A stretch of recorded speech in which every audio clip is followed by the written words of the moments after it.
মাত্র আমি গোবর হয়েছি, আমি 200 দিনে এই চোখ অপারেশনে, চোখ হসপিটালে লিজার করছি। আর স্যার আপনি এবার চোখ অপারেশন করে দিচ্ছেন। স্যার আমার এই চোখে কিছুই দেখতেন না, আপনি আগে আল্লাহ পরে আপনি অপারেশন করিও স্যার, আমি এখন আল্লাহর মধ্যে ভালো থেকে।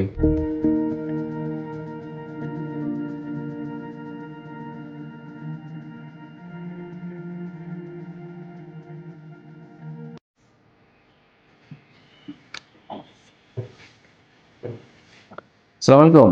ওয়ালাইকুম আপনার নাম আসসালাম। কি? স্যার আলাউদ্দিন, আচ্ছা স্যার, আপনার বাড়ি কোথায়? পাবনার সাথিয়া। আচ্ছা, কি সমস্যা ছিল আপনার বলেন তো? স্যার আমার এই চোখে কিছুই দেখতেন না, আপনি আগে আল্লাহ পরে আপনি অপারেশন করিও স্যার, আমি এখন আল্লাহর মধ্যে ভালো থেকে। কি সমস্যা ছিল আপনার? স্যার আমি, ডায়াবেটিস আছে? হ্যাঁ, ডায়াবেটিস আছে? ডায়াবেটিস আছে কম স্যার। আচ্ছা, কি সমস্যা হয়েছিল হঠাৎ করে? মাত্র আমি গোবর হয়েছি, আমি 200 দিনে এই চোখ অপারেশনে, চোখ হসপিটালে লিজার করছি। আর স্যার আপনি এবার চোখ অপারেশন করে দিচ্ছেন, এখন আল্লাহর মতো আমি কেমন দেখেন অপারেশনের পরে? ভালো থাকি স্যার। আগে কেমন দেখতেন? আর কিচ্ছু দেখতে না স্যার। কিচ্ছু দেখতেন না? না স্যার, আর এখন? ভালো থাকি স্যার। হ্যাঁ। আমাদের এখানে অপারেশন কেমন হয় আপনি কি মনে করেন? খুবই ভালো স্যার।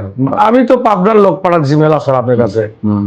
এই যে দুইজনে পাঠাচ্ছি, আপনার কথা বললে যে বললো যে খুবই ভালো স্যার আপনার কথা। আপনি খুশি আছেন তো নাকি? জি স্যার, আমি খুশি আছি, মানে হ্যাঁ। আল্লাহর রহমতে খুব খুশি আমি। আমি নামাজ পড়ে আপনাদের জন্য দোয়া করি যে আগে আল্লাহ পরে স্যারের ওসিলে আমাকে আল্লাহ ভালো করছে। হ্যাঁ। আপনার চোখে অনেক রক্ত জমছিল। জি স্যার। ডায়াবেটিস থেকে আপনার চোখে রক্ত এসে গেছিল, আমরা অপারেশন করে দিচ্ছি। জি স্যার। তো সময় মতো অপারেশনটা করার কারণে আপনি খুব ভালো দৃষ্টিতে চলে আসছে। ওই যে উনি যখন আসছিলেন তখন ওনার চোখে অনেক রক্ত ছিল। ডায়াবেটিস হলে আমাদের চোখে অনেক সময় রক্ত চলে আসে। ডায়াবেটিস হলে চোখ নিয়মিত পরীক্ষা করতে হয়। যদি ঠিকমতো পরীক্ষা না করা হয় তাহলে চোখের রেটিনার মধ্যে অনেক সময় রক্তক্ষরণ হয়। তো রক্তক্ষরণ বেশি হয়ে গেলে অপারেশন ছাড়ার উপায় থাকে না। তো অপারেশন যদি সঠিক সময়ে করা হয়, আর্লি করা হয়, বেশি দেরি না করা হয়, তাহলে রেজাল্ট খুব ভালো আসে। উনি অপারেশন আগে কিছুই দেখতেন না, অপারেশন করার পরে উনি সব দেখতে পাচ্ছেন।